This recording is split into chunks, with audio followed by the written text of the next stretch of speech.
Hey everyone, this is Chris, and you're listening to One Cross Radio, and today we are rejoined by... Steve. That was different. Yeah, I'm trying to be different. I won't. Steve! And today, if you listen to our Black Panther one, and any of the other podcasts where we're talking about the comic book movies, you notice we kind of get sidetracked into the other MCU movies. So today it's kind of hard not to. They're so closely connected. Exactly. With the shows, with everything, there's not really another franchise that does this. Yeah. Sorry, DC, you just haven't gotten there yet. So today we are talking about the MCU Marvel whole, Cinematic Universe as a whole. All right, Steve, let's kick us off, bud. Sure. Yeah. So we haven't really planned how we're going to do this. Nope. We just finished the Black Panther one. And we're like, hey, we should do one on the MCU. So we'll see how this goes. Yep. I think what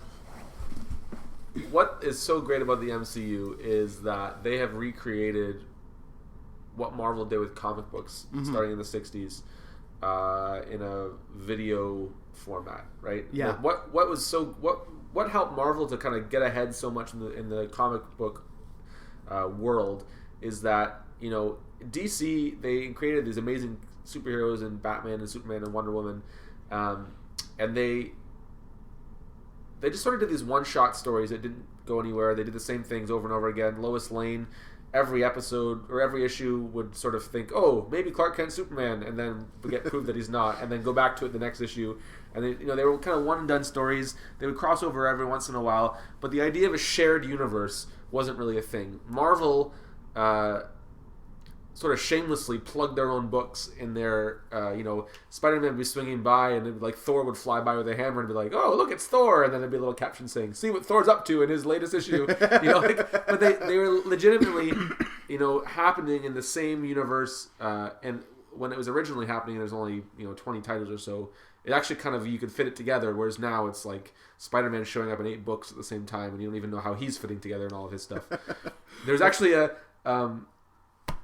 I think it was Brian Bendis when he was doing New Avengers, and Logan Wolverine was in it, and they made a comment about how he's on 4 X-Men teams and a couple Avengers teams, and he's like, yeah, my mutant power is multitasking. Yeah. Well, there was a meme I saw a while ago where it was Wolverine's like, I'm a loner, and then it was like the all 18 teams he was a part of. He's a loner who sells comics. That's the problem. But anyway, so that's the thing about this, right? Is they've recreated that, recaptured that in movie and TV shows, as well as tie-in comics and all these other things, and it's been a winning scenario, so much so that everyone else has tried to recapture that in a way that hasn't really worked for them so well. Now, to be fair, just because my inner DC fan is like just wanting to be like, DC did it first in the sense of the team up. With the Justice League was first. Yeah, for sure. Yeah, they did that, but it wasn't... Not to poop on anything else you just said. I agree wholeheartedly. I'm just like, I just got to toss this out. So the Fantastic Four, which is Marvel's first sort of modern comic book, was basically the publisher of Marvel and the publisher of DC were having golf, and the publisher of DC told the publisher of Marvel, I forget their names, hey, we just had this cool team-up book called Justice League. And so the publisher of DC went back to Stan Lee and was like, you need to come up with a team-up book. And so then Fantastic Four came out. But that idea, the Avengers the idea later. Of, with the Avengers is like the same, like they had these individual characters and they put them together. Same thing as the Justice League. But even with that, the comics wouldn't cross over into each other's worlds the same way that Marvel kind of did it originally. So I totally agree with what you're saying. Yeah. So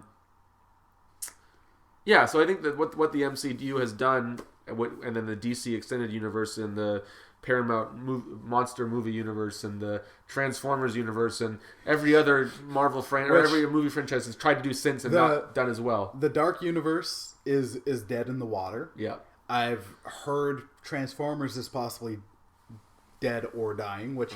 What about the Bumblebee movie they're supposed to make? I don't care. Yeah. If they do it, all right, then I'm wrong. Well, yeah. So the point of this is that this has sort of redefined how movies are done, right? Exactly. And it started with, believe it or not, it started with the Lord of the Rings movies. Those were the first movies ever made from the get-go, this is going to be a trilogy, right? Ever since before that, every movie was, we'll do one and see how it goes. Yeah. And this was, taking that idea and expanding it into something that's so far beyond that it's literally changed the way movies are made. Yeah. I know with Star Wars, Lucas always had envisioned a trilogy. He had written it as a trilogy. Yeah. But it was like, okay, I've got a clear ending point. Yeah. In case this doesn't work. For sure. If it's one and done, that way it's done. But if it does great, if it does what we want to, then I can tell the other stories. It's not where it's like, okay, we made one, but now we're flying by the seat of our pants writing the second part and third part. Yeah, absolutely. And to add to your point about how it's like the Marvel comics, it also reminds me as we had an amazing bevy of riches of superhero cartoons in the 90s into the early 2000s, where bevy of riches? Is that yes. I don't know, but it is now. Okay. Where more treasure trove.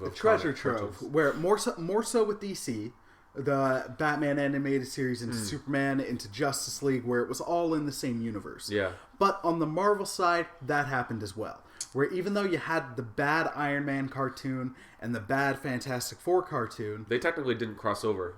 They were in different universes. But they did in Spider-Man, and Spider-Man crossed over with X-Men. Yeah, so Spider-Man and X-Men were in the same universe, but those then cartoons. When they did the Secret Wars, those Fantastic Four were not the same Fantastic Four from the Fantastic Four cartoon. It wasn't? No. Wasn't it the same voice cast?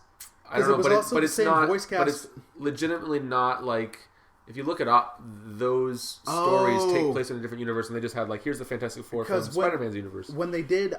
when Iron Man showed up in Spider-Man, and War Machine showed up, it was the exact same voice cast. And that's probably true. People said it was the idea of it was the same one. It was just yeah, I know Hulk was on UPN, so he was really separated. Yeah. He wasn't the Hulk that showed up in the Fantastic Four cartoons, but in the Spider-Man animated series alone, you had so many characters showing up. You had Doctor Strange showing up. You had all these other guys and everything. So the MCU is it's a live action. Yeah, absolutely. Saturday morning cartoon. That's true. Yeah. But in a good way. Yeah, and okay, so I mean, it's definitely changed movies, as we've said. So let's talk about sort of in sections. We're going to talk about Phase 1 first of all. Yeah. It's taken them a long time, I think, to ever get back to the high water mark that Iron Man 1 set up. That was just a really fantastic movie. Yeah.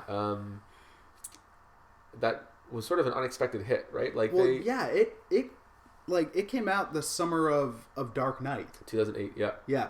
That year you had... I remember that year for movies because you had... that year. I'll remember it well. 2008. I got baptized that year, but I also remember that summer.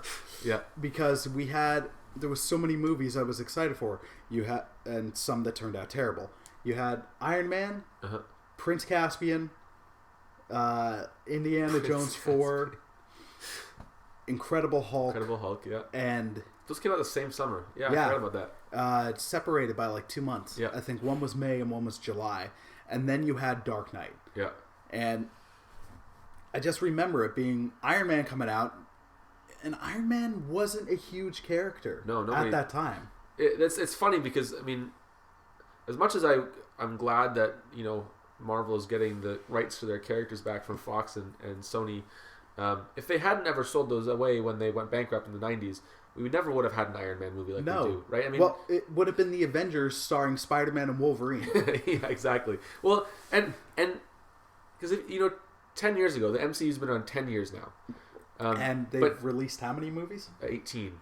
Black Panther's number 18, which is insane. Plus hours and hours of television, and more on the way. But if you had gone to some random guy in a store in 8 or 10 or 12 years ago and said, "Who's Tony Stark?" nobody would have known. You would have got the random comic book nerd who did. You had gone and said, "Who's Clark Kent, Bruce Wayne, Peter Parker?" People knew that, right? Yeah. Kids come out the womb knowing those guys and those stories. Yeah. So, I mean that movie started off, and that it's just a fun, well-made, Yeah. good movie. And I think, I mean, it did change who Tony Stark is. I mean, the comics have started to reflect a little bit more of that Robert Downey Jr. Tony Stark. Yeah. Because of it. But it was that end credit scene with Samuel L. Jackson showing up that really started to cement the idea that this is all going to be happening in a bigger universe. I remember sitting in Iron Man and sitting through the end credits. Yeah. And to give credit where it's due, as much as I hate X-Men The Last Stand, like people are always like, it's a Marvel movie, you sit till the end credits, and people are like, Iron Man changed it. But to give credit where it's due, The Last Stand is the first one that did that post-credits surprise thing. Right. But what I mean is not just the post-credits thing, but the idea that it made it part of something bigger. Yeah, they referenced S.H.I.E.L.D., which you were like, oh, okay, cool. And that summer you knew, like, okay, we've got Iron Man and we've got Incredible Hulk, but you didn't think they were connected. Yeah. And then at the end of Incredible Hulk, when Nick Fury shows up and it's like, I'm here to talk about the Avengers initiative. Yeah. I remember everybody in the theater like losing their minds, but especially the comic book fans who recognized the Ultimate Nick Fury, who in the Ultimates legitimately says, if they ever make a movie of this, I want Sam Jackson to play me. Yeah. Where at the end, and then, especially the comic book guys lost their damn mind. Yeah, and then when Tony Stark shows up at the end of the Incredible Hulk, even more so, right? Yeah, exactly, because you're like, what? Yeah. And then, although they eventually had to retcon that with that one shot because it didn't really make sense. Yeah. Well, and the growing pains. Yeah, of course it had growing pains. Yeah. So then we went from Iron Man to Incredible Hulk. Did you like Incredible Hulk? I like it a lot. Me too. People think it's boring. I disagree. I think it's really good. Yeah. I think I like the design of Hulk better now. The newer one. He doesn't look so pretty anymore. And I like... Although I did really like the design of that Hulk. Like something about the ridges on the chest. I don't know why. It was just... I hadn't seen that. And the previous Hulk we got was the Green Gerber baby. And that awful Ang Lee movie. Yeah, that was pretty bad. So this one, like... A lot of people crap on it, but I'm I think Ed Norton did a good job. It, yeah. I think, Liv Tyler did a good job. Yeah. It was nice to see, what's his name, Thunderbolt Ross come into the Civil War eventually. Yeah. I'd like to see Liv Tyler show up again. That'd be kind of cool. Well, yeah, it's like Incredible Hulk's kind of been outside of a couple references. It's been treated almost as like the ugly stepchild. Yeah, ugly-headed stepchild, but I don't get that expression. Isn't it redheaded stepchild? There we go. Yeah, because apparently people with red hair are... Anyways, yeah. Like it's been treated like it's just like, okay, yeah, it's there, but we'll move past it. Yeah. I'm like, I prefer it over Thor 1. I prefer it over the first Avenger. It actually you prefer over the first Avengers? First Avenger a bit, yeah. It actually sets up Captain America. Yeah, it does. It really does. When they're trying to recreate the super soldier serum. Yeah. With why they created the Hulk, with why they created Abomination. Yeah. And then it's pretty cool. Yeah. Cool. I go back and forth on First Avenger, but anyways. Yeah. And then Thor. Well, before we got Thor, we got Iron Man 2. Yeah. We did, didn't we? Yeah. So, and Iron Man 2 is where you got the most growing pains out of. Yeah. So Iron Man, I mentioned on the Black Panther thing. I think the stuff that bothers me the most in the Marvel Cinematic Universe movies is when the movie becomes bloated because they're trying to world build. Yeah. Which is why Amazing Spider-Man 2 is part of the reason why Amazing Spider-Man 2 is so bad as well. Yeah. But that's fair. I mean, that one you have. It's supposed to say a long time since I watched that movie. What happens in that movie? In Iron Man 2? He fights Whiplash. So he's dying. Yeah. Oh yeah, and He creates a new element, which is just like, all right, I created a new element. Yeah. It's introducing Black Widow. Yeah. And Whiplash also becomes Crimson Dynamo. Yeah. And then Nick Fury's in it a bit more. You've got him not together with Pepper yet. He placed Pepper in charge of the company. Yeah, and then Rhodey becomes War Machine. Rhodey becomes War Machine, which is the saving grace of Iron Man 2 for me. Well, I thought Sam Rockwell was a good villain. Oh, Sam Rockwell is one of those guys who's just so good all the time. Like, I've rewatched Galaxy Quest recently. When he plays Guy or whatever. Yeah, he's so good in it. Have you seen The Green Mile? No. It's a weird movie. Yeah. You know what it's about? Yeah. Yeah. So he plays this redneck, like, incestual rapist character in this movie, and he's like, wow, that's, you don't even recognize him at first. He's almost as good as Gary Oldman. Like, you don't recognize him. But you know what?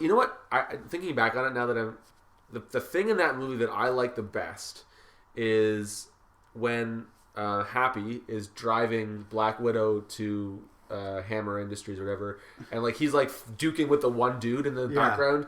She Widow's takes down like taking 8 out people. everybody. That scene, I think, was the best part of that movie for me.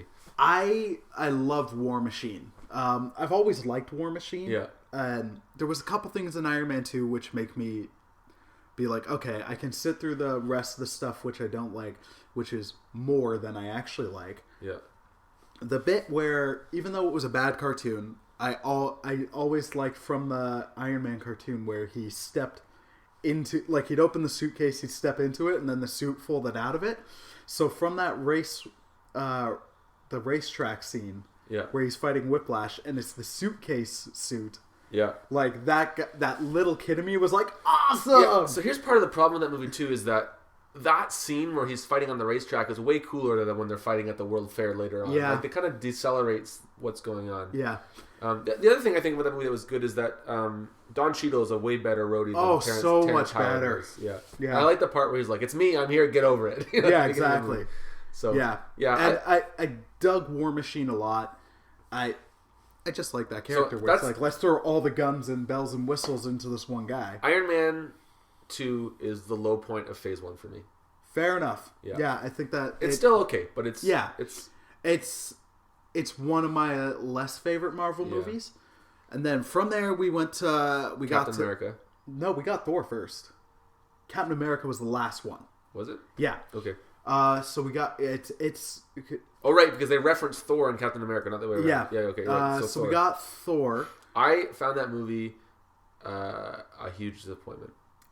I was so looking forward to it, and I like it more now, but it was not what I was hoping for. It was. I remember seeing it and being like, yeah, I dig this, and then watching it later, I was like, okay, it's okay. So, and the first, I think, and I'm jumping a little bit into Phase 2, so I apologize. That's okay. I was going to do that too. The first 2 Thor movies, to me, are the mediocre ones of the MCU. Yeah. Where they're not, I wouldn't say they're terrible. When people say they're terrible, I'm like, we didn't watch the same movie. But then when people say they're amazing, I'm like, we definitely didn't watch the same movie. Yeah. Where they're okay. There's not, they're all right. Mm-hmm. There's some flashes of greatness in there. Mm-hmm. Like Tom Hiddleston, Loki. In that first movie is so dang good. Especially the scene where him and Anthony Hopkins, when he's like, so I was a frost giant, like that scene where he finds out he's adopted might be the acting high point of the MCU. Huh. I haven't watched it in so long. I don't remember. It's so good. Yeah. It's just so... So here's the thing. Yeah. The reason that I like... I know that I'm in the vast minority on this, but the reason that I like Thor the Dark World better than the original Thor is because really the only thing that's interesting about Thor to me is that his villain is his brother. I think that has such an interesting dynamic to it, right? You talk about a villain being your friend, like Harry Osborn or like Magneto or whatever. The fact that they're brothers, that just makes it so interesting. And they didn't really, kind of got into it in the first movie, but it was the second movie where he's like in that skiff going off to face Malekith, and he's like, oh, I just wish I could trust you. Yeah. Or even more so in Thor Ragnarok, when they're in that elevator and Loki's like, I know you hate me, and he's like, Loki, I thought the world of you. You're my brother. It's just like, that gets me right in the feels, right? Like it does. So I like that they played off that more in the Dark World than they did. Yeah. I felt like Thor in the first Thor, that was where they really got, you had Phil Coulson had a major role in it. You had Agent Sitwell, who ended up becoming Hydra later on. Yeah. And then, like they really built up the whole SHIELD thing in that one. Well, and Hawkeye was just kind of there. Well, for like 2 seconds, yeah. And then I had this Beauty and the Beast ending to it. Yeah. And I liked the story of Thor 1, but its problem was it was like this arrogant brat child goes away for a weekend. Yeah. Falls in love for a weekend. Yeah. And then he's completely changed. Yeah, so it's absolutely true. It has a Beauty and the Beast moment at the end, literally. Yeah. But it also gave us Idris Elba as Heimdall, so I'm in. Yeah. The Black Norse god. Which most of the time I don't like it when it's race swap for the sake of race swap, but Idris Elba's amazing. I have no problem with race swap. They're literally Norse Viking gods. Yeah. Why would he not be blonde haired and blue eyed for that? Right? Like, well, when I have a problem with race swap for the sake of it, like at points with certain characters, it's okay. Like Johnny Storm, I didn't have a problem with. Yeah. But then I'm going off on a side tangent. I apologize. Yeah, it's gonna happen. But then Rachel Weisz recently was in an interview where they're like, she's married to James Bond. Yeah, and they were like, "Do you think now's the time for a woman Bond?" And she's like, "No, that's an inherently male character. I want a female. Like, don't give me a woman Bond. Give me a great woman character." Yeah, fair enough. So then that's kind of where I'm at. Where it's like, on the other hand, you've been a big advocate for Idris Elba being James Bond. Yes, I have. Yeah, but that. Yeah, anyways, side tangents. Oh, man, not gender swap, race swap is okay in that one. Yeah. And I agree. Like, I think it works. I think Idris Elba is a good Heimdall. Yeah, it just confused me. Like, that doesn't make sense considering what we're like any other thing. But okay, whatever. Yeah, and for those of you who are wondering, Hogan is not from Asgard. He's from another realm, so it makes sense that he's Asian. There we go. And then the other thing I didn't like with Thor 1 is with Asgard, I'm like, it's all close. It's all close shots where it's like that. I'm like, it's this apparently beautiful realm. Like, give me friggin' wide shots. Yeah. All right, so wow, we're at First Avenger, and then that movie I felt was everything it needed to be, but it just was like, okay, that was fun. Yeah, that's it, and it's one of the better ones from Phase 1 because it was the first one to be like Iron Man 1 and the Incredible Hulk, where it is largely isolated from the other stuff. That's true. So its world building was at the beginning and at the end. Yeah. And then you had Howard, you had early Shield, but it was enough to be its own part of the story. So it really got to be its own story. And it was just its story was all right. And it was super faithful to the comics. Like, it just did a great job of adapting it. That said, it's not my favorite story. No. I think Captain America stories got way better in the later movies. Yeah. Oh my gosh. Yes. But yeah. It was. It's probably the best Captain America uniform is in that movie though. That cool World War II one that he has, like, with the straps instead of stripes. I think it's a cool uniform. My favorite is still the one from Winter Soldier. But yeah, I was really happy when he went back to that one. He steals it from the that was a cool tidbit, or not tidbit, just reference nod words. All right, so now we're at the Avengers, and this was the game changer. Yeah, because it was something that we hadn't gotten in film yet. Yeah, where it had been a build up. Yep. Like a comic model, it had been a build up to this story. Instead of just doing Batman vs. Superman, Dawn of Justice. Oh. Anyway, we won't go there. But yeah, so I think we agree, not a great movie.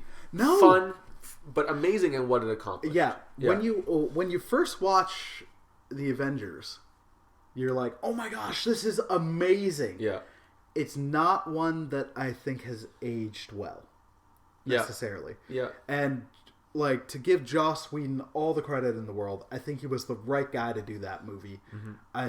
There was a lot of great stuff in it, but there was also, for me, there was a lot of cinematography choices. It was weird. I think Christopher Nolan, maybe not Christopher Nolan, but the person who did the cinematography for The Dark Knight made reference to. There was a lot of weird shots in that. Yeah. And then I went back and watched it and I was like, that's true. Why is there a reflection in a motorcycle mirror? And why is there an upside down shot from inside a car? And which for me took me right out of the movie. I'm like, what are you doing? Yeah, it was strange.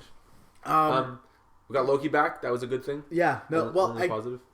Who else could it have been? Who else actually could have been you needed a villain who had been there before, and then Loki showed up, I think, I can't remember if Cap had a mid-credits and then a post-credits, I think, because in one of the post-credits, Loki shows up and he sees the Tesseract. Yeah.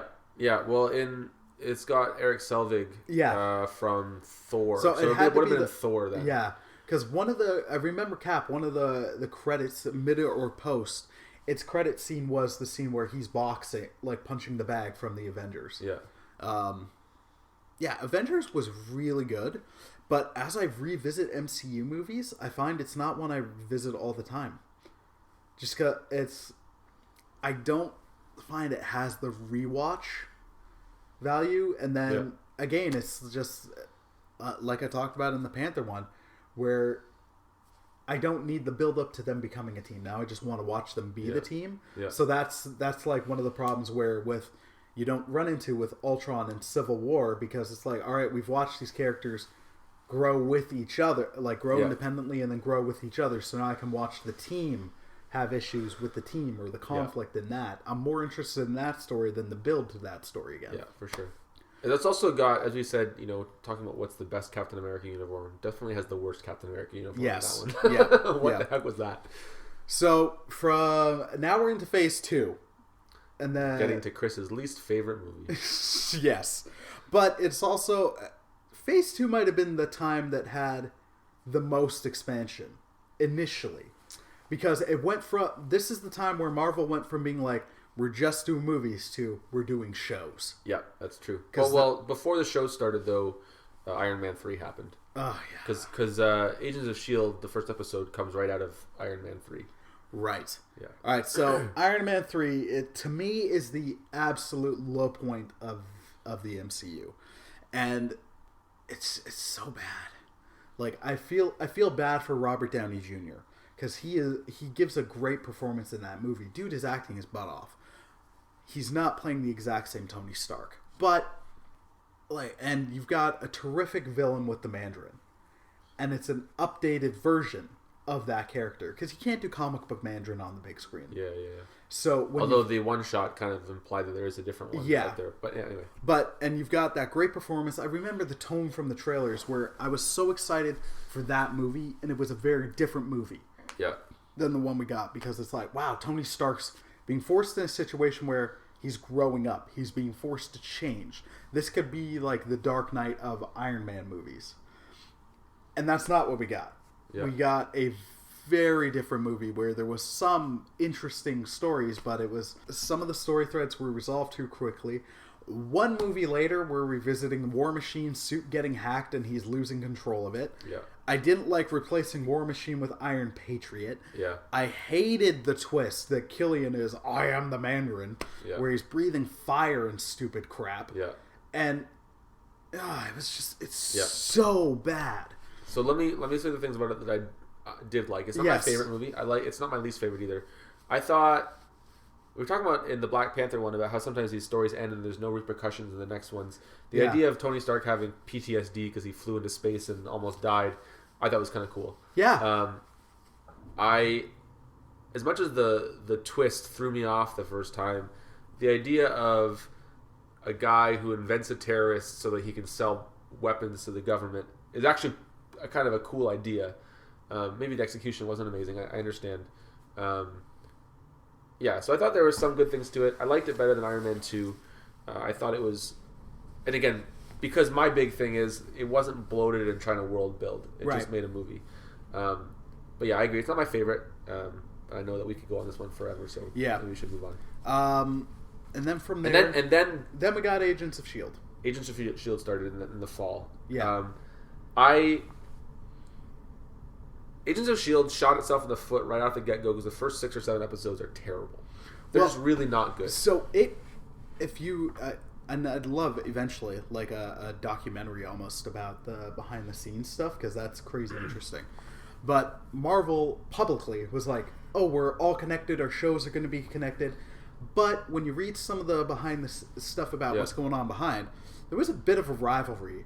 Yeah, between Joss Whedon and his brother, who's working on... at first Marvel was like, we want you to help with the show. And Joss got really excited about it, and he was going to work on it with his brother. And they're like, well, we want you to kind of shepherd it. Yeah. We don't want you really involved with it. Yeah. And then it was... Apparently, they had an arc ready. They were good to go. And then the people on the movie side were like, no, because we're dropping this in Winter Soldier. Yeah, Winter Soldier S.H.I.E.L.D. gets blown apart. So no real communication. So, but here's the thing. So you got that first half of the show, but especially the first 7, which is not good. When S.H.I.E.L.D. gets blown apart in Winter Soldier. Ugh. The way that Agents of S.H.I.E.L.D. builds to that and adds to that story is so good. Have you watched it? Agents of S.H.I.E.L.D.? Yeah. Yeah, no. It's like... You can watch the show by itself, and it's cool. You can watch Winter Soldier by itself, and it's my favorite of the MCU. Oh, movies. yeah. But when you watch the two of them together, they fit together in such a way that they just complement each other really well, and you don't need to watch them together, but when you do, it's like, wow, that's really well done. That's so cool. So that's when I really got sold on Agents of S.H.I.E.L.D., and I watch it like faithfully with my wife every week now. And I'm rewatching it with our in-laws as well. Nice, And I just really like Agents of S.H.I.E.L.D. I enjoy having that weekly thing. Yeah. And it's really good. So that's when that started right Well, after. the way they're pumping out the movies, though, that's going to be a thing soon, right? What? I'm just kidding. Okay. No. Where it's because we're getting so many a joke is, and it's one from Screen Junkies, where they're like, the Marvel movies are less becoming movies, and it's like, oh, that was another great episode of Marvel. Oh yeah, it's true. So it's true. My joke is like, well, at the rate they're pumping out the movies, soon it's going to be like, not every week, but hey, that was a great episode this month. Yeah, it's true. But yeah, I mean that show has changed and evolved over the past. It's in the 5th season now. The first season was, I would say, its weakest until they started getting into the Death of S.H.I.E.L.D. stuff. Do you know what they're doing right now in that? I've read. I watched. They're in a dystopian future where the world has been destroyed and the Kree and have enslaved the humans, and they're like interesting in this time loop where they caused it, and it's really neat. Interesting. So, yeah. Anyway. So yeah, after Iron Man 3, I think we got was Thor next? No. After Iron Man 3, we got Winter Soldier. You sure it wasn't the Dark World? Doesn't matter. Yeah. No. And Winter Soldier was amazing. Yeah, you're right. Winter Soldier is the best, hands down. It's not even just a good superhero movie; it's a good movie that involves superheroes. And it's so much so that honest trailers couldn't really make fun of it. Yeah, no, it's like a political thriller. It's such a great movie. It's a fantastic movie. And then, I can only sing its praises. Yeah, there's much. There's literally nothing in that movie that I would complain about. There's so much good stuff. Bucky coming back is amazing. The first time I watched it, actually, I was disappointed because I love the Winter Soldier comics from Captain America, and I was expecting some sort of adaptation of that, and it really wasn't. I was like, whoa, that wasn't what I was expecting at all. So I watched it again, and then I realized, okay, now that I know what it's not, I can appreciate it for what it is, and it's my favorite. Nothing's come close, I think, to being as good. Yeah. I would say Civil War is my second. Yeah. But it's a completely different kind of favorite. Yeah. This was just a great movie. And what it did was, I think at the time, Cap was universally nobody's favorite Avenger. Mm-hmm. They're like, okay, it's Captain America. And even though the movie wasn't like, yay, America. The first one kind of was because he was in the... But not within that character. Yeah. And that's the thing, so much with that character gets associated with yay, America, when it's not necessarily the character himself. Yeah. And then he went from being nobody's favorite Avenger, almost the least interesting Avenger, even in comparison to Hawkeye, who at that time had nothing to him. Mm-hmm. And suddenly he was everybody's favorite Avenger because a great character, great... The Russo brothers did an amazing job. Yeah. I'm excited to see what their Avengers movie is going to be like. Yeah. And then we got Thor: The Dark World. Yep. And it was okay. Well, so I think, in my opinion, the biggest strength of that movie is also the biggest weakness. They had this villain in Malekith, who, if you've ever read the comics, is actually a really cool villain. But Loki was so popular that they needed to make him the villain in it, right? Yeah. And so Malekith had no screen time and no character next to who Loki was. And I, as I said before, I just love the interplay between Thor and Loki in that movie. Yeah. And then I know some people didn't like the humor. The Kat Dennings character never bothered me too much. No, she's fine. And then the scene where it's like, it's meow meow. That was a great play. And the weird thing about that movie was it was like, it turned into Star Wars at some point. When did this become a science fiction movie? Yeah. And I also know some people hated Selvig running, being nuts. Oh yeah, that was weird. To me, after seeing Ragnarok, Jill and I were on a Thor kick, so we rewatched 1 and 2. Yeah. And I was cracking up. The guy with... Yes, it's weird. It might not make the most sense, but the actor in it is making it work. I think my favorite part of that movie is when he goes into Selvig's apartment and hangs his hammer up on the door. Yeah. on the coat hanger or whatever. There's just a lot of kind of funny little parts in that too. Yeah. But you can see why they had to distance themselves from that. For sure. And then I think after that, Guardians. So I went and saw that on opening day on my honeymoon. we were in Prince Edward Island, my wife and I made her go to we drove into Charlottetown, the capital of Prince Edward Island, and went to the mall on, I think it was like Thursday of opening weekend, and like got there like an hour and a half early because I was like, this is gonna be huge, but Prince Edward Island is a lot smaller than Toronto, so we were there for no reason really early.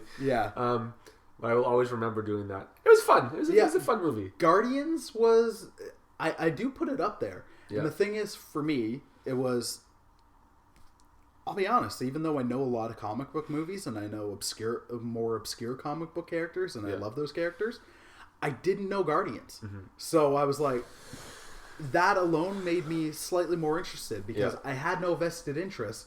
I had no like expectation. I had nothing where I'm going to be like, wow, they ruined this character and they did this and this wrong and this wrong. So I was able to just go in and at face value enjoy the movie. I have the opposite. So the original Guardians of the Galaxy, if you watch the second one, at the end you have Sly and those other characters. Do you know that the little robot head is actually Miley Cyrus? I had no idea. Anyway, and Yondu is one of the original Guardians of the Galaxy as well. And so, but then nobody really knew about them. They were like a 70s thing that were around here and there. In the 2000s, Dan Abnett and Andy Lanning put together an amazing Guardians of the Galaxy series that was out of the Annihilation comics. Right. And that's the one that the movies are based on. They use those characters. But that run is so good. It's so good. They took that and changed it and made it more... Like, they were like, if we're going to go this way, we have to make it funny. We have to make it quirky. And so they did that. So Star-Lord's character in the movies is very different from the comics. Drax's character is quite different. Groot's is pretty much the same. Gamora is pretty much the same. Rocket is more funny in the movies, but pretty much the same. But so I was like, oh, that's not really the Guardians of the Galaxy that I love. But it was still funny. It was still good. I enjoyed it. And I still say it's not, you mentioned before, like Ronan is not a good villain. No. And it was in some ways another world building, teasing Thanos kind of movie.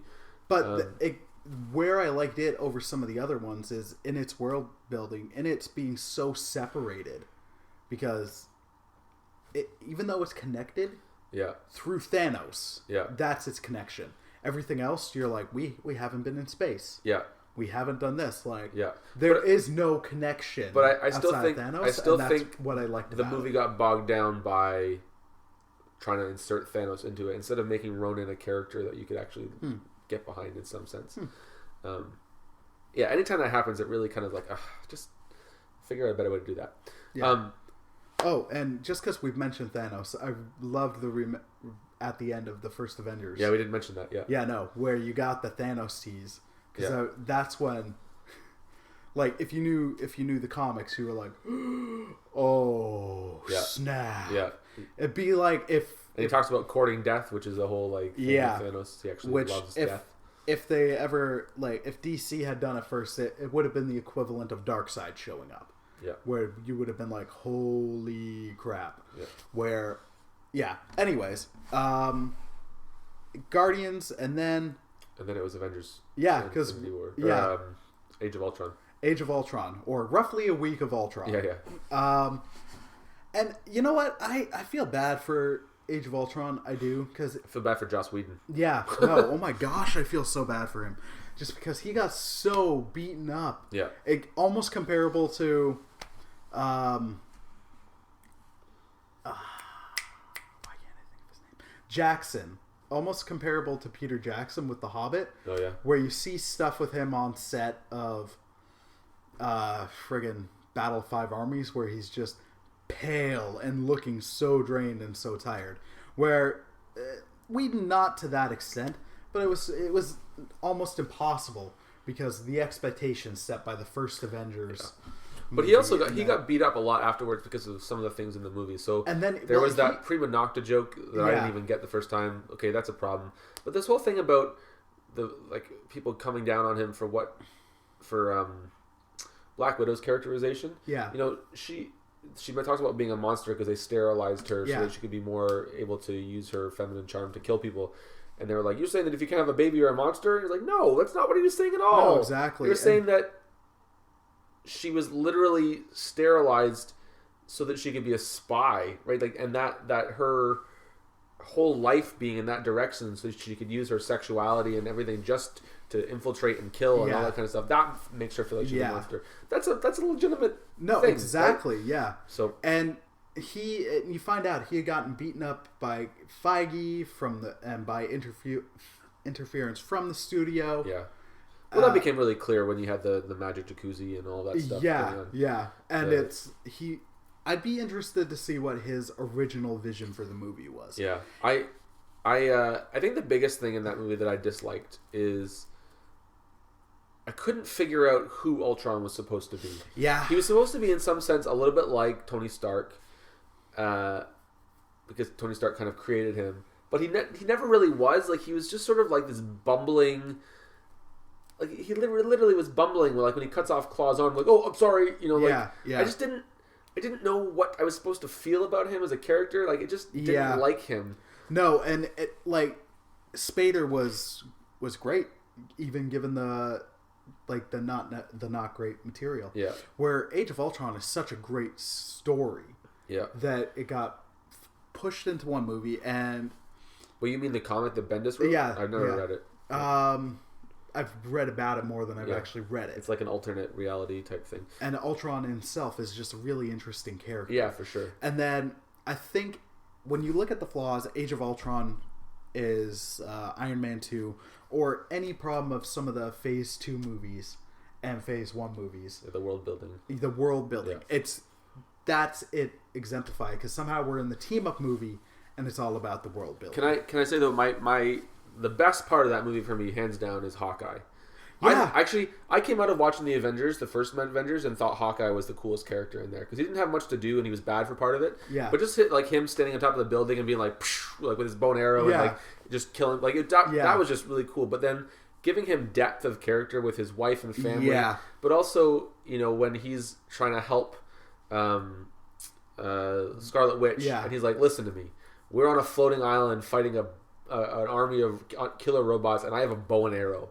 Right? None of this makes sense. What makes you an Avenger is that you just keep going, right? Yeah. Like those scenes, and then when he's like pretending to joke about shooting down Quicksilver, and he's like, I don't know where he was last time I saw him. He was being shot out. Like, just Hawkeye was a great character. Yeah, in that movie. he really was. And Avengers 2, yes, it has a bunch of flaws, but there's some really enjoyable stuff. Absolutely. There's some great dynamic. Yeah. The team stuff is excellent. When they're all hanging out together, like Captain America almost lifts the hammer, and Thor's like, and weaving, even though I didn't like that War Machine was telling bad stories where it's like, aha, jokes on War Machine. Yeah. I did like that they were starting to weave in the side characters from the other movies. That's true. It did it well. Yeah, Falcon was in it for a minute. Exactly. And it referenced stuff going on from those other movies as well.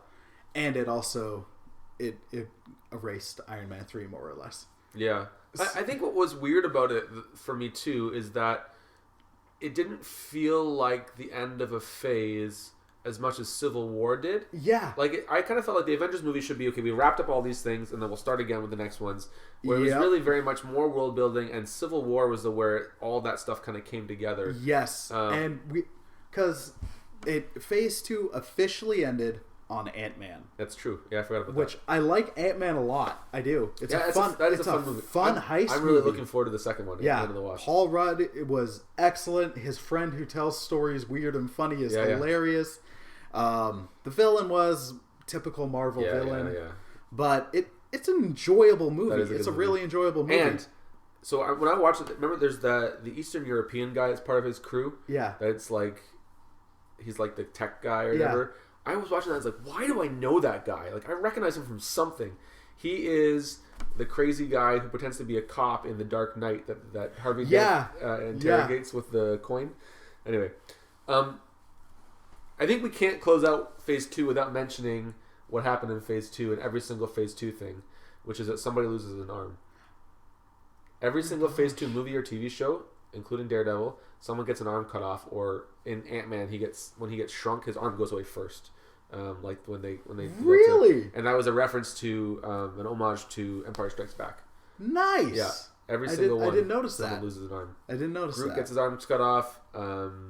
Winter Soldier gets his arm chopped off. Yeah. Loki. No, Thor. Loki gets his arm cut off. Loki cuts Thor's arm, but it's not real. But it's a trick. Yeah, it happens in every single one. In Daredevil, what's his name? Stick cuts off somebody's hand. Yeah. Oh, we haven't talked about. Yeah. Netflix. I'm gonna ask now. Can I get a ride to work? Sure. What time is it? It's 11:30. Okay. Yeah. So then, if it's a ride to work, we can leave at 12:10. Okay. All right. Sounds good. All right. So, yeah, the high point I think for Phase 2 for me was the introduction of the Netflix shows. Yeah. Daredevil season 1 is amazing. It's so good. Yeah. When that came out, everybody was like, "Oh, Daredevil sucks," and I was like, "Yo, you've only seen the Ben Affleck movie. Daredevil's amazing. If they do a Frank Miller Daredevil, you are gonna eat your words." Yeah, and I was right. And it might be the best of the Netflix shows. Absolutely, hands down. Like I loved Daredevil. Yeah, and then I loved Jessica Jones. See, I thought Jessica Jones was a really well told story, but I can't love it because of its content. It's just too dark. It's too twisty. There's too much sex in it. I'm not planning on watching season 2. Fair enough. I didn't watch The Punisher either, actually, and I'm not planning to. Oh man. But, so with Jessica Jones, the thing I appreciated about it is, like, we're both Christians. Yeah. You know me. I've struggled with porn, so I try to avoid stuff. Yeah. Even though I looked away, it was still like the least sexualized sex, except for later on when what's her name's having sex. I forgot about that. Yeah. But like the stuff there, even though I'm looking away, I'm just like, I appreciate that it's not trying to entice me. Here's the thing about it, though.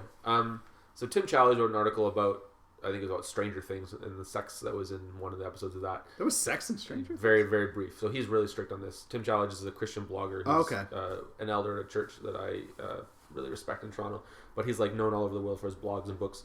But he's talking about the fact that, watching sin on screen is one thing. But the idea about watching sex on screen, you're participating in it in a way that you aren't with anything else. Because sex, in the way it's been designed by God, is for intimacy, right? It's for intimacy between a man and a woman who are married. And when two actors are even acting as intimate way, when you're watching that, you're participating in that in that sin. And I think it's true. I think there's something to be said about that. So yeah, I chose not to watch Punisher because I know that there's scenes in it, and I don't want to watch that. And I know I would like Jessica Jones. The trailers for it look really cool. They're gonna get into her origin a little bit more. I can't justify it. So that's fair. I found Jessica Jones, the villain, was amazing. I love David Tennant. He was amazing. He's always amazing, but awful, right? And he's amazing because he's awful, right? Well, and part of his performance at times, I swear, he was deliberately doing the inflections he used as the Doctor.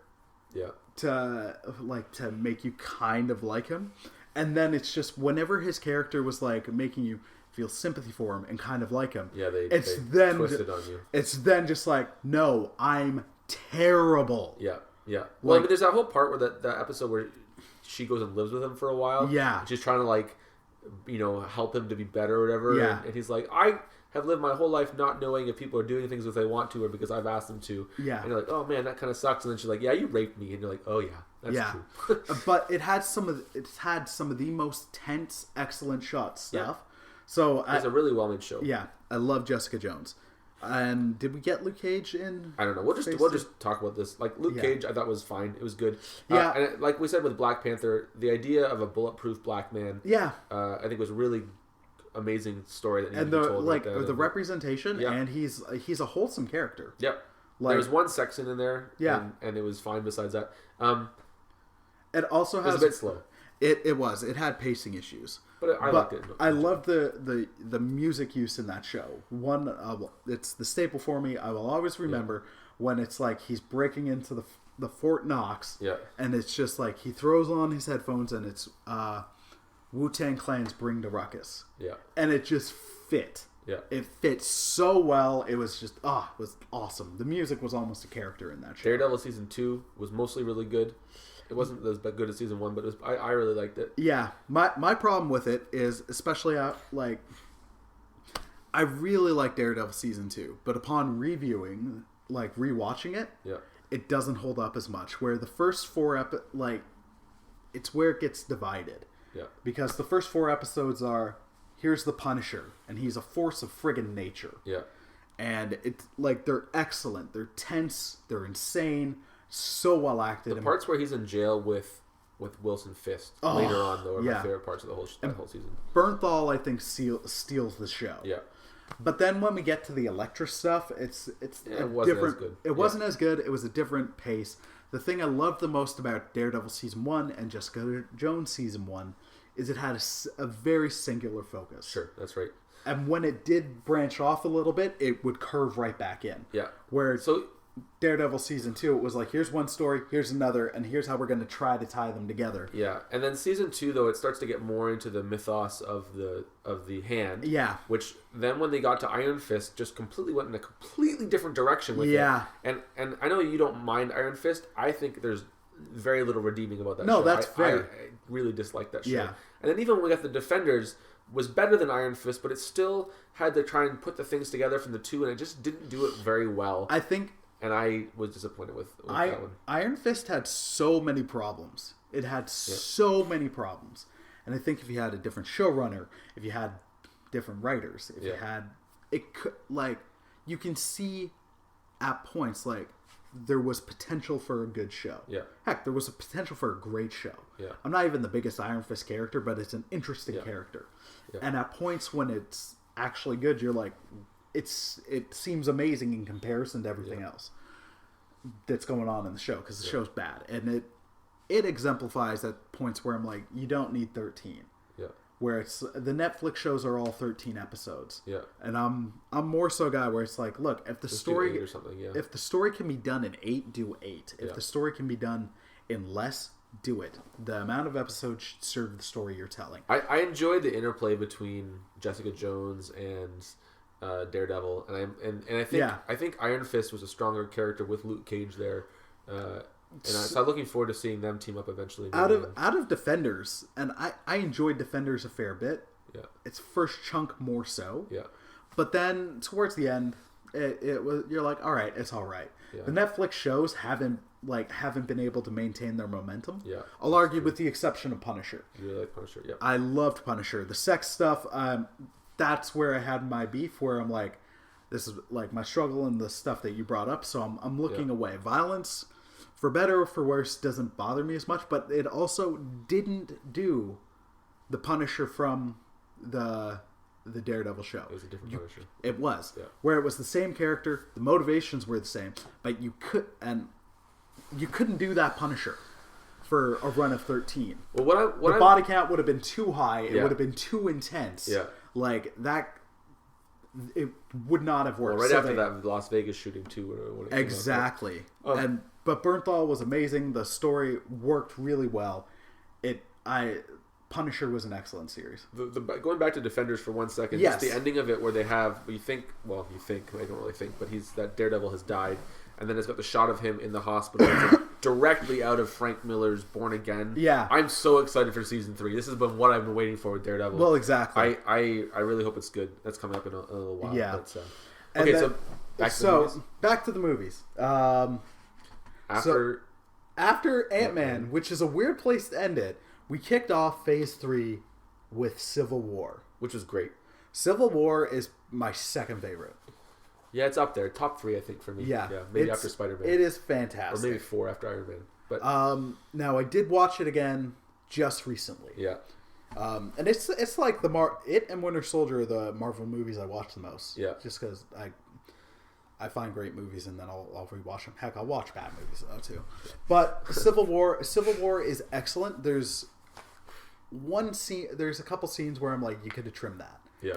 I think at one point it suffered for world building, and that when bringing in Spider-Man and Black Panther, Panther was great because it was him by himself, and it created intrigue.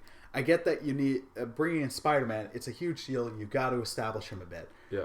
But for me, the scene where it's like Tony and Peter and Aunt May, and then it goes to the bedroom, drag the movie right down. Really? Upon reviewing, I'm like, I get it. You're trying to show like Tom's not going to just be a great Peter Parker, or not just a great Spider-Man. He's also great Peter Parker, and we're setting up for the Spider-Man movie coming back because he's our big character. It's a big deal. Yeah.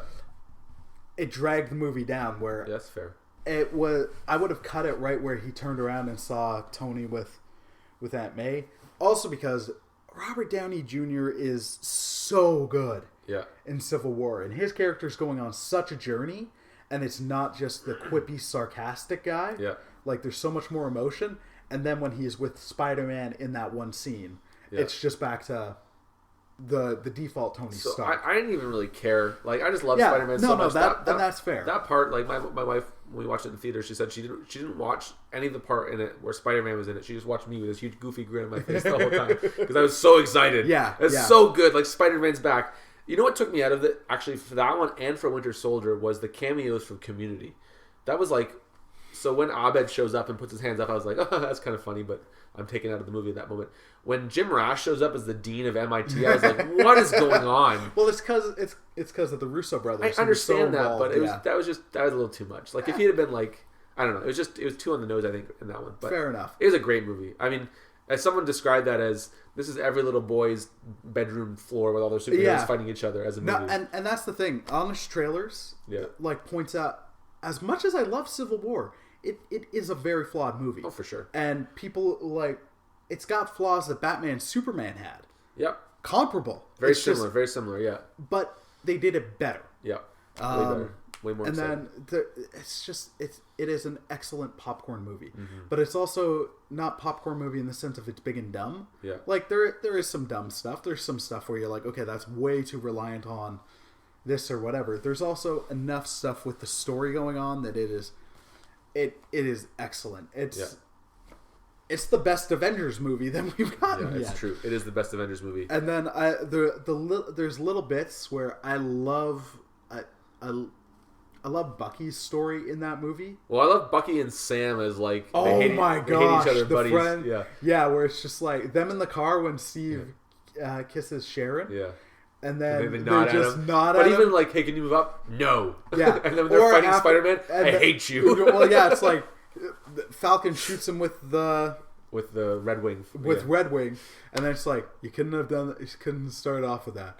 I hate you. It's just so good. Which I think when Captain America inevitably dies in Infinity Wars or the next one, the rivalry that's been set up between the two of them to see who's going to be the next Captain America will be interesting. Now, we're going to get to it because we got to get to it. Yeah. So, Civil War was amazing. Doctor Strange was next. Doctor Strange, I like it. Yeah, it's good. Yeah.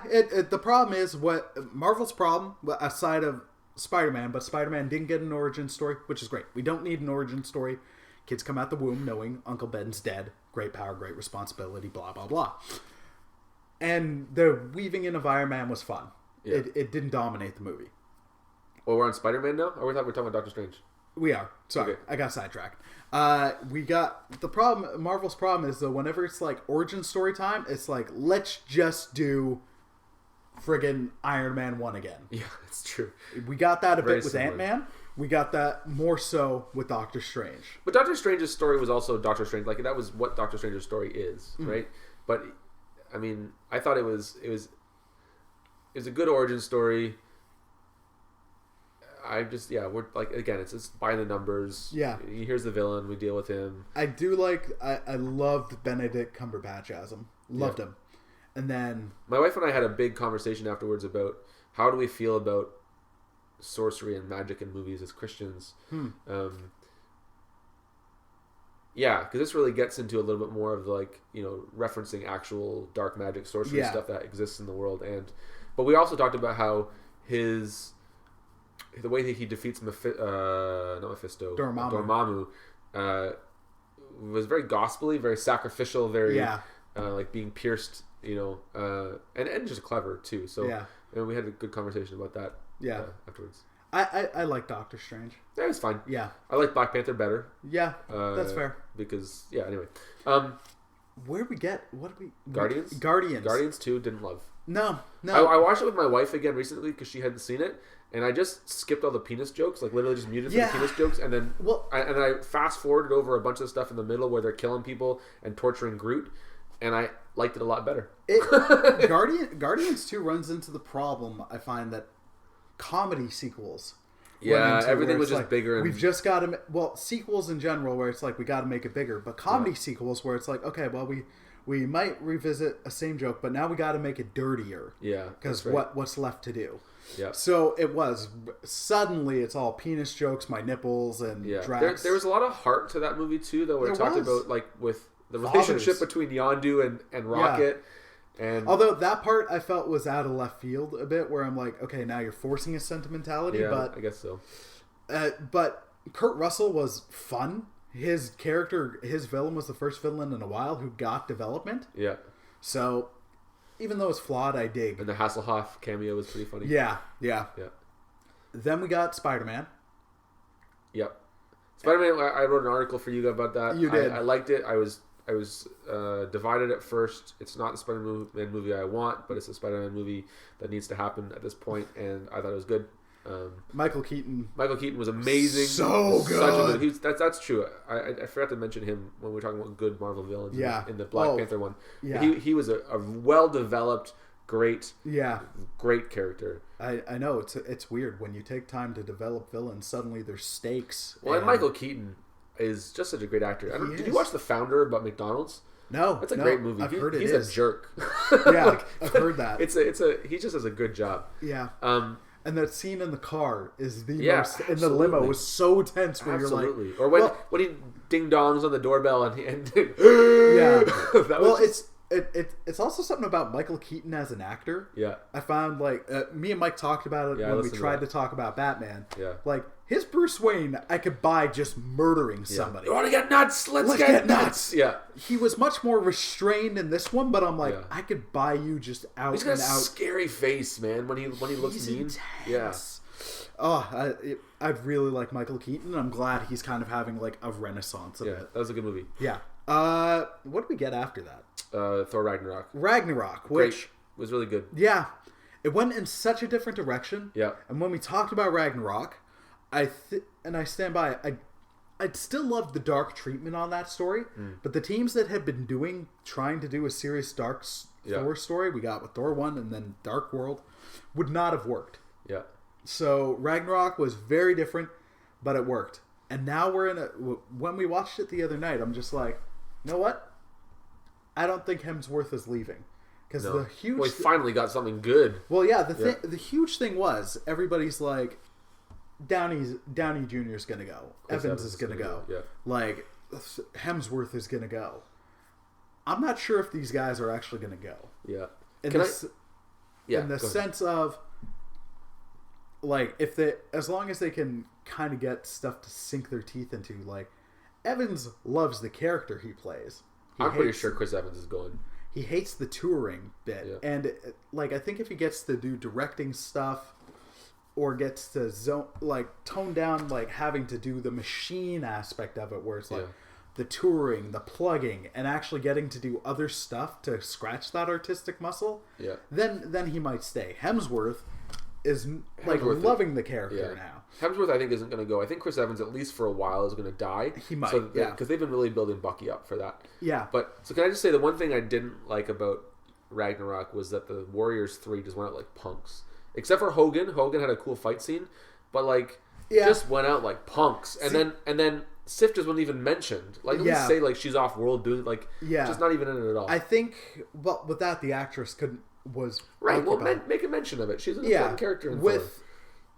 But I think though, I get it. A part of me wanted them to give the Warriors 3 a little bit more, but at the same point they wanted to move the story forward. Right, but she literally comes out of the portal and just like, and two of them are dead. Yeah. And then, at least if they had gone down with Hogan or something, that would have been a cooler scene. Yeah. So anyway, it's a really good movie. It was...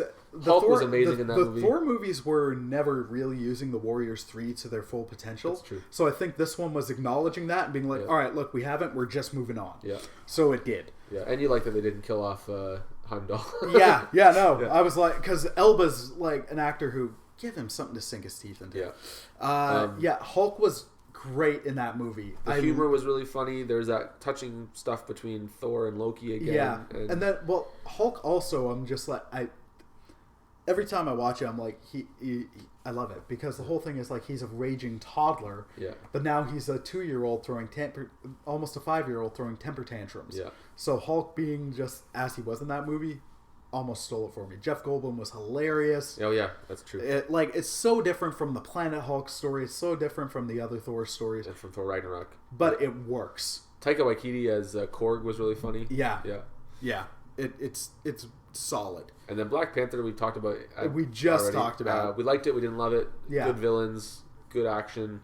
For the most part, could have been bit predictable, but a good message behind it. Yeah. One thing that we haven't talked about, and we don't really need to, but there was another TV show that Marvel recently put out. Oh, Inhumans? Yeah, I just didn't watch it. It was awful. I watched the whole thing. It's by the same showrunner that did Iron Fist. Rick Buck. Was that his name? Yeah. Anyway, it's just really bad. It was really bad. Especially the first couple episodes that were actually directed and written by the same showrunner. It was just really bad. So I'm kind of hoping that they'll tie that into Agents of S.H.I.E.L.D. at some point because they've had the Inhumans in there too. But I don't think they're it's probably not going to get picked up. Yeah, the guy who played Maximus did a great job. But I mean, they just didn't have enough budget to make it work. It was bad. I've never been big on Inhumans. They just never appealed to me. And then the more and more I saw from it, I'm just like, this looks bad. Medusa, whose power is that she has prehensile hair, they shave her head in the first episode because they didn't have a big enough budget to deal with it. Gorgon, who's like this big bull-footed guy who can stomp, he wears boots for 95% of the show because they're just like budget stuff. They just couldn't. Anyway, but the story was crappy. It wasn't very good. They also have Cloak and Dagger show coming out, which hasn't come out yet. I don't know. Yeah. Probably won't watch it. And there's the Runaways, which is currently going on. I haven't seen it either. Yeah. Well, and that's the thing. As much as I'm excited that we're getting all this stuff, it's getting harder and harder to keep up with. Yeah, and it's all connected, quote unquote. It ties together, but it really doesn't. Well, that's the thing. It's all in the same universe, but it's just it doesn't really connect. Which works. Yeah. I've grown to appreciate, as much as I love interconnectedness, I've grown to appreciate isolated stories. Yeah. I do miss that version of film. Yeah. And storytelling where it's like not everything needs to lead into not everything. I like standalone stories. Yeah. If you really like the interconnectedness and want to see how it goes on, there's a website called the Timeline site.com that has a whole bunch of different random media timelines, but there's one on the MCU that I used to be part of a forum that's kind of defunct now, where this guy whose screen name is DIrishB, he loves doing timelines, and so he's done with the minute markers, spliced the scenes of all these TV shows and all these how they fit together, and done extensive research with other people that are kind of helping contribute. I've helped a little bit with it too, and people have actually made torrents of all the TV shows and movies spliced together in chronological order, so you can watch the MCU as it expands with these parts. So it'll be millions of years ago, here's the stuff from Thor: The Dark World, and then in the 1940s, and then Agent Carter, the TV show that came out, which I've heard good things about. I just hadn't. First season was pretty good. Second season was less good, and then it got canceled. Yeah, so that's too bad. Yeah, I just haven't gotten around to watching it. Yeah. So now, I was about to say Ragnarok is upon us, but that's not true. Infinity War is coming next. Infinity War is upon us. Yeah, and then Ant-Man and the Wasp after that. Yeah, and then Captain Marvel after that, and which I wrote some articles about for Chris. So if you haven't checked those out, you should. Yeah, you should. Crazy interesting. I'll link them. I'll link them to it. And then the next Avengers, and then Spider-Man, and then probably Guardians 3. I think that's what the slate is coming up. Yeah, at one point it was going to be this Avengers was going to be a two-parter. Yeah. And now they're it's Infinity War and then it's Avengers 4. I don't believe that it's not going to be. They're still going to be connected. Yeah. So here's my theory is that they're going to wrap up the story in Infinity Wars, and then the next Avengers coming out a year later is going to be called New Avengers, and it's going to be here's the next incarnation of the Avengers, and it's going to be kind of building up that next team with some of the fallout from Infinity Wars, but with another thing. My hope, because now that Marvel and Fox are together, and we have that episode that's in a year and recently a half down the come line. out, that that we did a while ago, is that this Phase 4 is going to be leading to Galactus. Yeah. I just think that would be so great. Yeah. Like, so great. Yeah. And Feige has said it hasn't been worked out yet. Feige? We have Kevin Feige. Yeah. The details haven't been worked out yet. We're still focusing on the next movies we have coming out. So once the deal's worked out, 2020 or whatever, then we can start thinking about that. But that's when their slate runs out. So they're going to start moving forward, hopefully with these X-Men and Fantastic Four characters that they can work with. Yeah. I'm interested to see where they're going to go. I think there's going to be... It's going to depend on who's coming back. Yeah. I think if they... Like, with Infinity War, it's interesting because with that gauntlet, the story is potentially limitless in the sense of you could bring back... You could bring back Red Skull. You could bring back... I still don't think Red Skull's dead, but... You could... I don't either. But you could bring Red Skull back. You could bring Quicksilver back. Yeah. Like, I think there's a lot of time... Well, they only killed him off because the Quicksilver from the Fox movies was cooler. Well, yeah, exactly. Yeah. They just got beat by Days of Futures Past. Yeah. Well, and also they were like, we want stakes and we want someone to die. Yeah.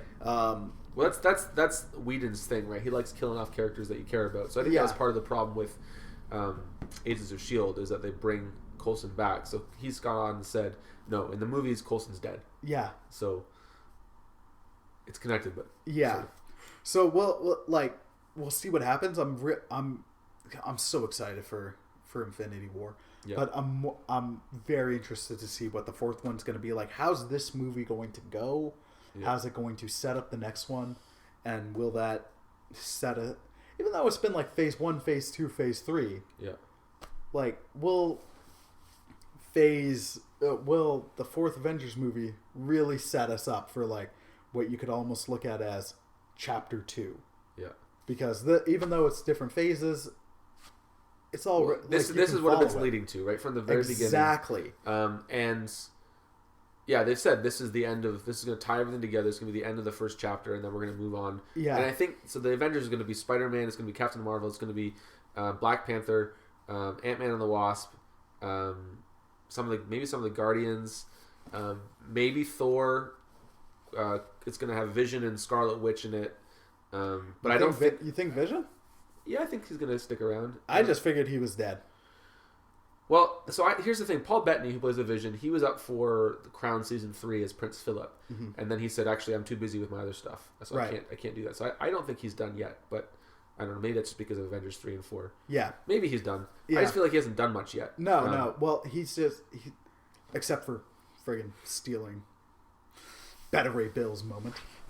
But Beta Ray Bill hasn't shown up yet. Well, he's also gonna... I mean, he's getting together with Scarlet Witch. They're kind of showing that. So, in the comics, Thor has a great side character named Beta Ray Bill. He's one of my favorites. I love Beta Ray Bill. And he's the first person who's not Thor to lift Mjolnir. So... The first ever? Yeah. Okay. Yeah. At least I'm 99% sure. At that point, no one else had lifted Mjolnir.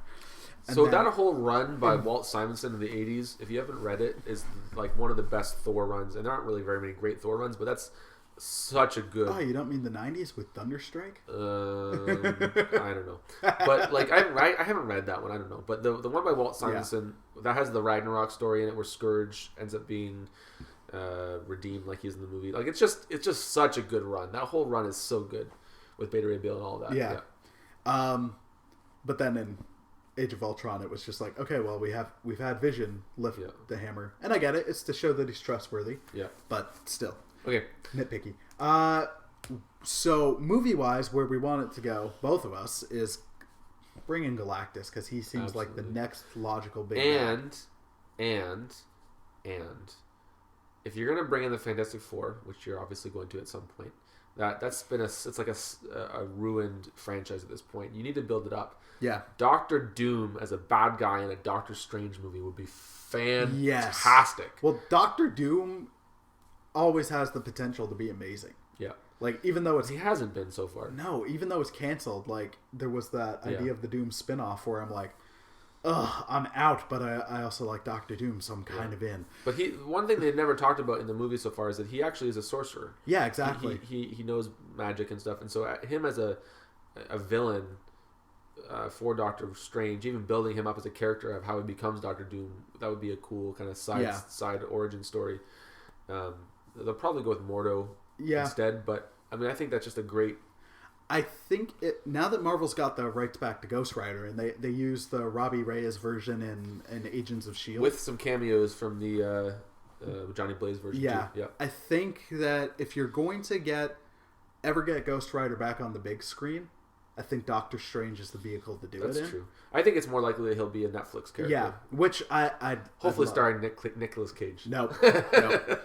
I'll say like out of the Netflix shows, like even though we're running into the problem where it's like there's so many and it's hard to keep up now. Well, they just need to make a Heroes for Hire show and combine some of them. But do that because I'd love a Heroes for Hire show because I'm not that invested in like a Luke Cage solo series or another Iron Fist one. Well, they're doing Iron Fist season 2 and Luke Cage season 2, which they need to do Iron Fist properly first. Like, show the Kunlun stuff. But anyway. Yeah, but if like out of the Netflix shows, I'll always be pulling for a Moon Knight one. Yep. I think he would be excellent for it. He lends himself to that environment so well, and even if you did it off the Marvel Now and then Jeff Lemire's run could be crazy interesting because there's enough to establish who that character is without going into his either crazy cheesy backstory or then his crazy violent run from the 2000s, which is fun but and you could do some stuff with like his multiple personality stuff with like you can make it topical without beating us over the head with it because that character's crazy interesting. I so desperately, and I know this probably won't happen, but I so desperately want to see Daredevil and Spider-Man team up. I know. There's a run in the Ultimate Comics where Spider-Man and Daredevil cross over a few times. Ultimate Spider-Man, by Brian Bendis, and Ultimate Daredevil. And they have this side of Spider-Man, who is the Spider-Man in the movies right now, is this young, sort of naive superhero, and Daredevil, who's this hardened, hard-nosed adult. And Daredevil being like, "What are you doing? You are not mature enough to deal with this. Get out of here!" Yeah. And then they kind of like team up either to fight the Punisher or Wilson Fisk. Yeah. I mean, like, I just want that so badly. I don't know if they'll ever do it. I mean, you don't even need to have Tom Holland in it. Just he never needs to be out of costume. He shows up in costume for a couple episodes. Get him to do the voiceover. Would be great. Like, well, and that's I'd love to see him weaved in because he's the character that most makes sense to weave into the Netflix world. Because at the end of the day, Spider-Man, even though he's a huge success, he's a street level superhero. Yep. And that's I want to see that in the movies too because we didn't in this most recent one. But like as much as I'd love to see Daredevil show up and like Jessica Jones and Luke Cage are the ones that would make the most sense. Yeah. To show up in the Avengers ones, it would still almost feel odd. Yeah. But in Infinity War, if we got a quick scene in New York where stuff's going on, where there's just a street level army or something, I'd be down. Or a crossover episode where they're fighting. Yeah. Whatever. But I'd love not gonna happen. But that'd be cool. I'd just love to see Spider-Man weaved into that world. Just like with them getting X-Men, they're getting Deadpool, and I can't remember who the Disney CEO is. He's like, no, Deadpool. Bob Iger. Yeah, he said Deadpool will still be rated R, and cool. But I enjoy when Deadpool and Spider-Man share the comic book page together. Yeah, I think there's a lot of potential with that, but I just don't really like Deadpool. So. I know. Anyway. So I'd be interested in that. It's really exciting. It's interesting to see where this stuff is going. I just don't want this bubble to burst. Yeah. Well, the longer it goes on, I'm starting to get less like comic book fatigue. I think the industry is working on it needs to rejig its expectations of what success is and all that. But these movies are making millions of dollars. Yeah, it's amazing. Black Panther is the fifth highest domestic opening weekend of any movie ever. That's insane. Like, and they're at 400 million already, I think. So like it's crazy. Anyway, this conversation is starting to retread old ground that we've already talked about. Yeah. So listener, thank you for listening. As always, and let us know. Listener, thank you for listening. What else would you be doing right now? Well, they could be driving, or could be taking notes. You're taking notes on our podcast. Please don't do that. But if you, I'd love to know. Just because it's interesting to me. Let us know what would be your high point of the MCU. What would be your low point? Where do you want it to go? Who do you want to get a show or a movie? Do you think it's time for them to kind of put the kibosh, or are you being like, no, everything interconnected, more? And if you love Iron Man 3, please write in to tell Chris why he's wrong. I'm not wrong. That movie's good to terrible. see you. Talk to you next time. All right, thanks, listener. Steve, thanks for my always, pleasure, man. Always. Yeah. All right. Hope you all have a great day, and God bless, my friends. Take care. Bye.